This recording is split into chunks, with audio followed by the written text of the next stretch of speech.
nós somos o grupo 7, composto por mim, Ana, pelo Daniel e pela Rayane. Nós iremos abordar um caso de intoxicação aguda de suínos por Perrhea flavips na disciplina de plantas tóxicas.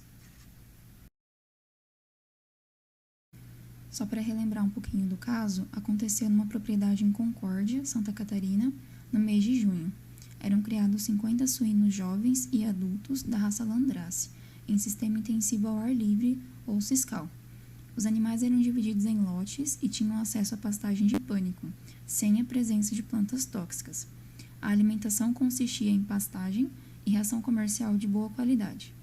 A análise da ração não detectou micotoxinas e não havia contaminantes nos grãos que compunham a ração.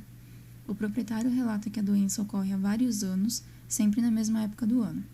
Os sinais clínicos consistiam de anorexia, apatia, movimento constante de cabeça e bater de orelhas, dificuldade de caminhar e cambaleios. O período entre o início dos sinais e a morte foi de 12 a 24 horas, e 5 suínos morreram. As principais queixas foram, então, anorexia, apatia, que são sinais inespecíficos, movimento constante de cabeça e bater de orelhas, dificuldade de caminhar e cambaleios, que foram sinais que nos chamaram mais atenção, e são sugestivos de uma condição neuromuscular.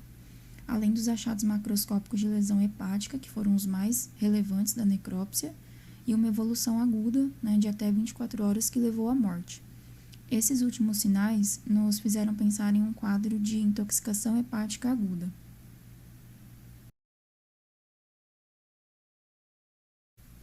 O diagnóstico de intoxicação hepática aguda foi resultado de uma junção de informações do caso, como a epidemiologia, era uma propriedade localizada no sul do Brasil, não havia plantas tóxicas, nem micotoxinas ou contaminantes na ração, era uma doença recorrente, sempre na mesma época do ano, há vários anos. Houve evolução aguda do quadro, com sinais inespecíficos associados a neuromusculares e óbito de 5 animais, e na necrópsia foram evidenciadas lesões macroscópicas de fígado bem importantes. Então, essa junção de informações nos levaram a pensar em intoxicação hepática aguda, principalmente em razão dos achados de necrópsia e da evolução aguda, e também nos levaram a buscar outros agentes que pudessem causar esse quadro, que não fossem plantas e nem contaminantes da ração. Ao buscar possíveis causas de intoxicação hepática aguda, que não fossem plantas tóxicas ou micotoxinas, por exemplo, nós encontramos um inseto denominado de Perrhea flavips, cujo consumo leva a este quadro em algumas espécies de animais domésticos. Este inseto também é conhecido como bicho mata-porco, bicho da chuva, sawfly, lagarta preta ou ruga. É da família Pergidae, da ordem Hymenoptera, subfamília Symphota, e é descrita como tóxica para animais domésticos. Tem uma coloração preta brilhante, como demonstrado nessa imagem, onde a fase larval desse inseto, as larvas estão todas aglomeradas, como elas costumam ficar. E tem um tamanho que varia de 1,7 a 2,2 centímetros cada larva. Porém, para confirmar esse diagnóstico, é preciso encontrar essas larvas na pastagem ou no conteúdo do estômago dos animais necropsiados, porque este quadro de intoxicação hepática aguda não é exclusivo deste inseto, do consumo deste inseto.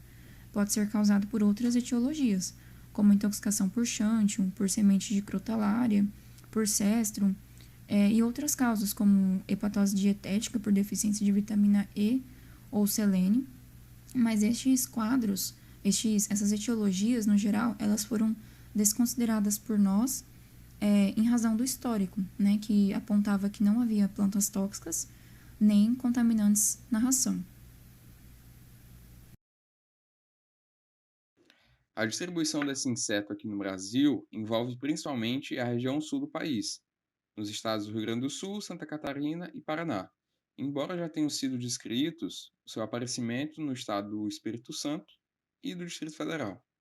Em outros países aqui da América do Sul, tanto foram descritas a distribuição desse inseto quanto os surtos de intoxicações, como no Uruguai e na Argentina. A alimentação é algo que só ocorre em sua fase larval e é baseada em folhas jovens, vegetação senescente e fezes de bovinos. A sua fase larval também não possui tropismo por plantas específicas, então ela habita o solo e gramíneas rasteiras. O pico de atividade da sua fase larval é principalmente observado em dias frios, nublados e chuvosos.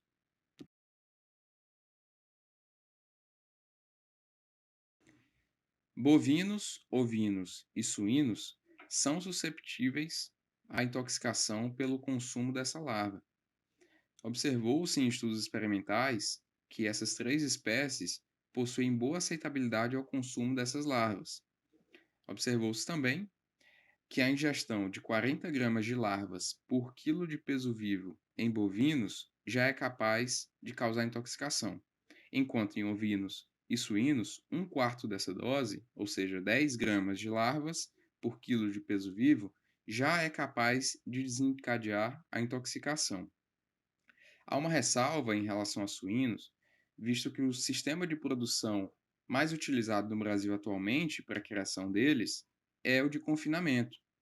Então, no confinamento, eles não têm acesso ao solo e a gramíneas rasteiras, portanto, eles não têm tanto acesso a essas larvas. Enquanto em sistemas de produção intensivos a pasto, como o ciscal, que é o caso apresentado aqui, eles possuem acesso ao solo e essas gramíneas. Portanto, eles possuem maior probabilidade de possuir essa intoxicação em relação a animais confinados.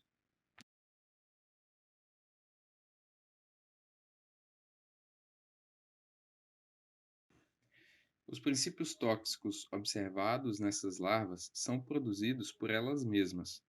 Além disso, possuem efeito de dose e tempo dependência, ou seja, não possuem efeito cumulativo no organismo dos animais.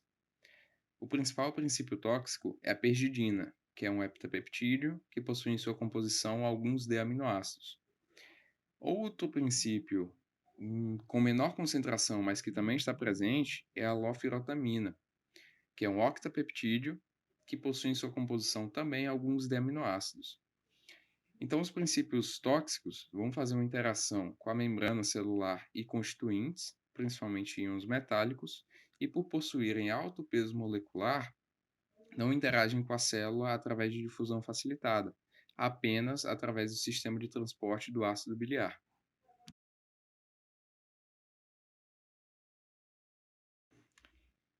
Então, esse é o ciclo de vida da PREA flavips, iniciando ali com os adultos. Eles normalmente emergem de fevereiro a março, não se alimentam, ou seja, tem ciclo de vida muito curto. As fêmeas são maiores do que os machos, possuem de 8 a 10 milímetros, são menos ativas e têm ciclo de vida de 18 a 36 horas. Morrem normalmente após a sua postura. Os machos, eles são menores, medem de 7,5 a 10 milímetros, só que eles são mais ativos e possuem ciclo de vida mais longo, de 24 a 48 horas. Então, ambos vão realizar a cópula na parte superior das gramíneas rasteiras e as fêmeas vão fazer a oviposição na base das gramíneas rasteiras ou na primeira camada do subsolo. Então, a oviposição é realizada em grupos de 100 a 400 ovos. Esses ovos vão ficar incubados em torno de 4 a 8 semanas e a partir disso aí vão começar a eclodir. A eclosão, dependendo da época que os adultos fizerem a oviposição, se inicia em março, mas a presença de larvas pode ser observada de maio até outubro. Inicialmente, as larvas possuem 1 milímetro de comprimento e podem chegar até 17 a 22 milímetros em sua fase final. Elas possuem hábito gregário, ou seja, elas andam em conjunto, em grupos. Esses grupos são de 6 a 200 indivíduos. Então, uma larva sozinha possui mais ou menos 2 centímetros de comprimento. Muitas larvas juntas possuem de 8 a 15 centímetros de comprimento, imitando um animal maior. A gente vai ver um vídeo a seguir que isso daí vai ficar um pouco mais simples de entender. Então, o sistema de produção de animais a pasto é um fator de risco para a intoxicação com essa larva, visto que ela anda no solo e por cima de gramíneas rasteiras. Então, aqui no caso, bovinos, ovinos e suínos, como já foi falado, nesse caso aqui, os suínos em sistema ciscal, ou seja, a pasto, consumiram essas larvas. Então, após a fase de alimentação e crescimento dessas larvas, elas vão para o subsolo, de 2 a 3 centímetros no subsolo, secretam várias substâncias e formam seus casulos. Os casulos medem em comprimento 10 milímetros e possuem diâmetro de 5 milímetros. E lá elas ficam de junho até janeiro do ano seguinte, onde novamente emergirão os adultos para continuar o ciclo de vida dessa espécie.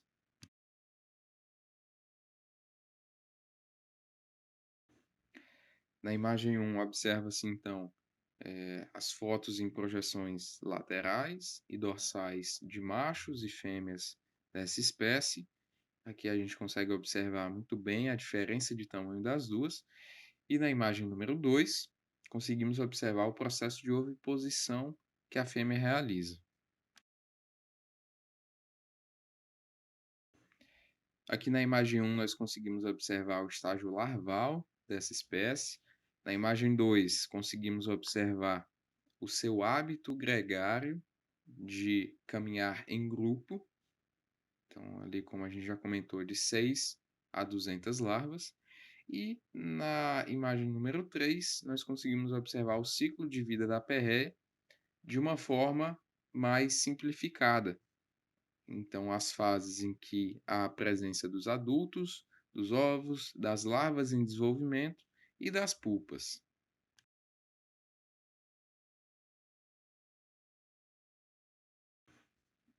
Então, nesse vídeo, a gente consegue demonstrar muito bem essa estratégia de movimentação conjunta da fase larval dessa espécie, aparentando ser um animal muito maior do que ele individualmente é, e, portanto, estando menos suscetível à predação de outros animais. Embora, por possuir alta aceitabilidade de algumas espécies pecuárias, como a gente já comentou, acabam sendo consumidas erroneamente. Então, o vídeo foi retirado de um canal do YouTube. O canal está na imagem que aparece aí na tela. O link é esse que também aparece na tela e ele vai estar disponível também na descrição do vídeo.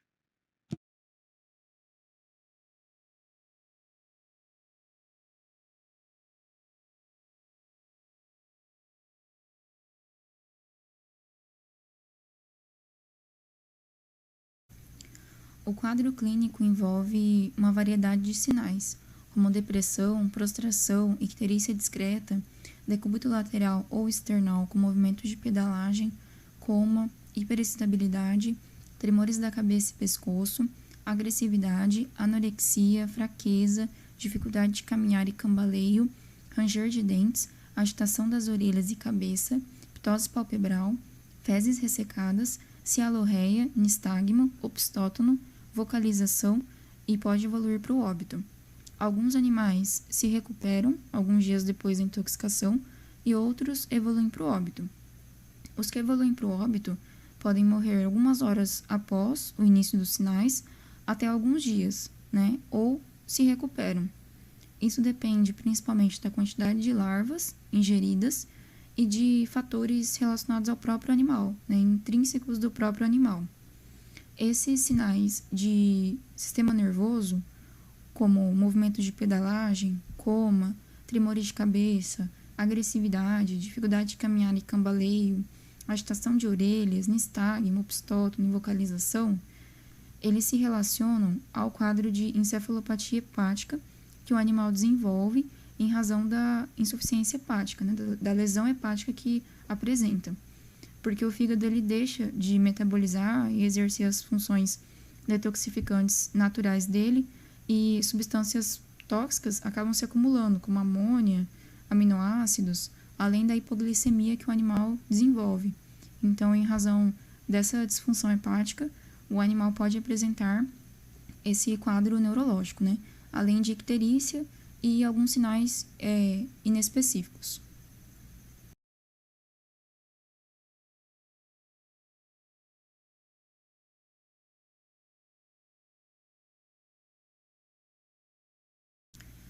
Os principais achados laboratoriais são o aumento dos níveis séricos das enzimas hepáticas, ALT, AST e GGT, e hipoglicemia.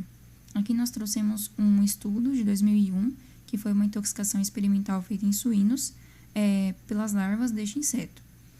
Aqui em cada um desses gráficos está representada a elevação de uma enzima nos 4 animais. Esses animais receberam doses diferentes dessa larva, sendo que o suíno 1, representado pelo quadradinho, ele recebeu uma dose maior do que todos os outros animais.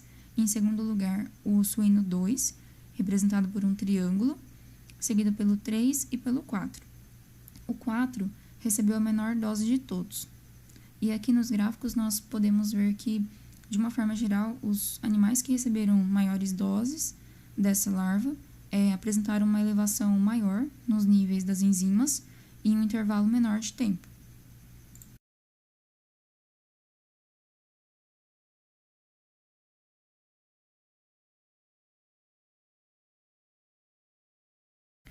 Neste estudo, feito em 2008, também é uma intoxicação experimental pelas larvas do inseto, mas dessa vez em ovinos, e nos gráficos nós podemos observar os níveis séricos das enzimas hepáticas, AST, GGT e também a curva glicêmica. Foram utilizados 4 ovinos que receberam doses diferentes das larvas, sendo que o ovino 1 e 4 receberam as maiores doses, o ovino 2 a segunda maior e o ovino 3 a menor dose. Foi utilizado também um ovino controle, que é o ovino 7, na cor vermelha nos 3 gráficos. Nós podemos observar que o ovino 3, que recebeu a menor dose, ele apresentou uma elevação menor das enzimas hepáticas em comparação aos outros animais que receberam doses maiores. E na curva glicêmica, ele não apresentou uma redução, ele praticamente se manteve em comparação aos outros animais que apresentaram queda. Isso sugere que esses outros animais, esses 3 ovinos que receberam doses maiores, provavelmente desenvolveram uma disfunção hepática a ponto de causar uma hipoglicemia nesses animais.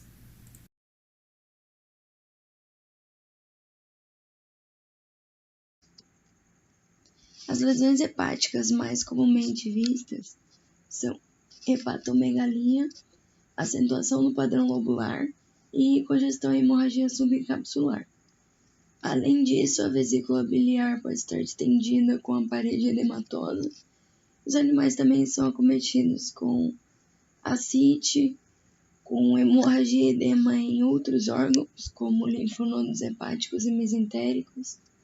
Podem haver petequias e equimoses no mesentério e abomaso, e pode haver a presença das larvas não digeridas, em geral situadas no rumen.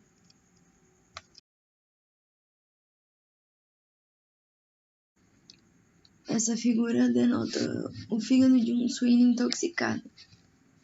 É possível verificar a superfície de corte do fígado com marcada evidenciação do padrão lobular. Essa foto está em preto e branco, mas posteriormente eu vou mostrar uma colorida, onde essa evidenciação é marcada por áreas vermelhas escuras, delimitadas por linhas claras. Na figura A, se observa o estômago contendo fragmentos e larvas identificados pelas setas, e na figura B, a evidenciação das larvas no conteúdo estomacal.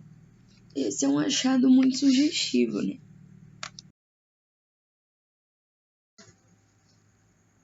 Essa imagem identificada com C é a imagem colorida do fígado que eu citei anteriormente, onde está bem evidente a superfície de corte com acentuação do padrão lobular. Na imagem D é possível observar que a acentuação está também na superfície capsular. A imagem C ela é de intoxicação espontânea de um bovino. Já a imagem D é oriunda da intoxicação experimental de ovino. Todas as imagens a seguir são da dissertação de Raimundo, que realizou intoxicação experimental em ovinos e coelhos. No entanto, esses achados de necrópsia são muito descritos em casos de intoxicação espontânea.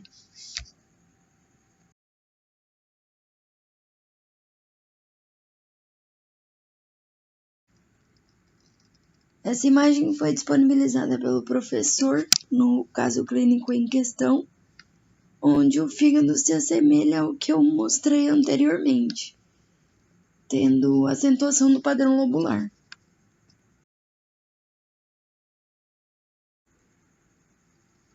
Nessa figura verificam-se áreas de coloração amarelada e hemorragias subcapsulares multifocais.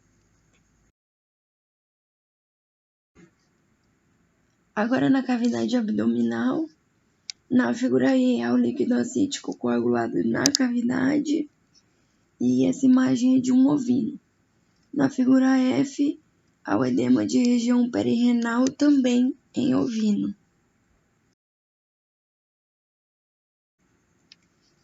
Outra imagem do caso clínico, onde também se encontram essas áreas mais amareladas, presentes em vísceras, nas cavidades abdominal e, nesse caso, torácica, porque envolve o coração também.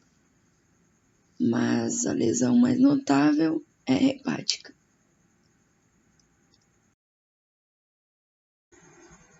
Essas vísceras são de coelhos. São notáveis petequias e sufusões difusas e acentuadas nos rins e nos pulmões também. Microscopicamente, os achados mais frequentes estão localizados no fígado e são necrose coagulativa, congestão, hemorragia, infiltrado mononuclear centrolobular. Os hepatócitos da região periportal, eles podem estar tumefeitos e pode-se observar vacuolização nessa região. Há também a dilatação nos espaços de Disse endotélio vascular. O espaço de Disse é o espaço situado entre os capilares sinusoides. Pode ocorrer também a depressão linfóide, necrose difusa e acentuada de centros germinativos, isso na polpa branca do baço, nos linfonodos, tonsilas, placas de Peyer e nos nódulos linfóides do intestino grosso. Já foi relatado também uma intensa proliferação de retículo endoplasmático liso em um animal que recebeu doses graduais das larvas.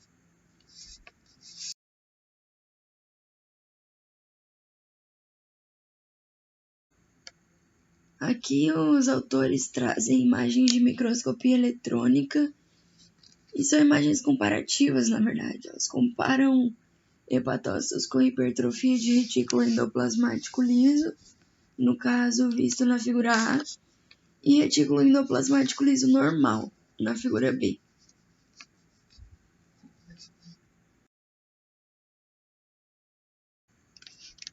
Esse é o fígado de um ovino intoxicado experimentalmente e apresenta necrose coagulativa da região centrolobular e mediozonal. A necrose coagulativa ela é vista como citoplasma eosinofílico pela coagulação das proteínas celulares. Tem esse aspecto mais homogêneo e essa coloração mais opaca. Para entender um pouco melhor, as células elas são os hepatócitos, que formam cordões irregulares ao redor de veias, que, por sua vez, formam os lóbulos. Indicado na seta vermelha é a veia centrolobular.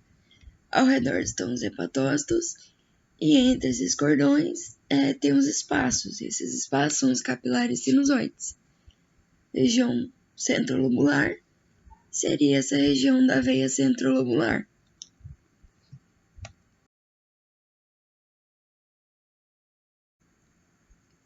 Nessa imagem está o baço de ovino com uma necrose focalmente extensa dos centros germinativos da polpa branca.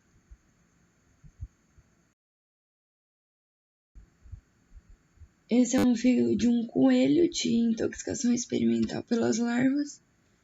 A necrose centrolobular também.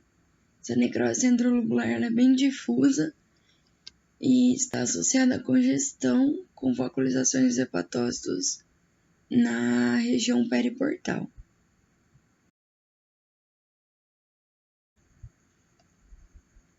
Não há tratamento específico, na verdade. Há uma semelhança dessa intoxicação com a intoxicação por cogumelos do gênero Amanita, e em humanos se utiliza muito uma associação de penicilina, glicose e silimarina, por ser esse um complexo com ação hepatoprotetora. Em casos de intoxicação por esses cogumelos, experimentos realizados em ovinos demonstraram que esse mesmo tratamento é eficaz para essa espécie. No entanto, em casos naturais de intoxicação, isso é meio impraticável, porque quando os animais demonstram sinais clínicos, normalmente já não é mais possível reverter a situação. E o mesmo vale para as medidas profiláticas. Elas não são específicas. Se fala em imunização, que é até possível, mas o custo seria muito alto e a eficácia pouco efetiva, em casos, por exemplo, de altos níveis de toxinas.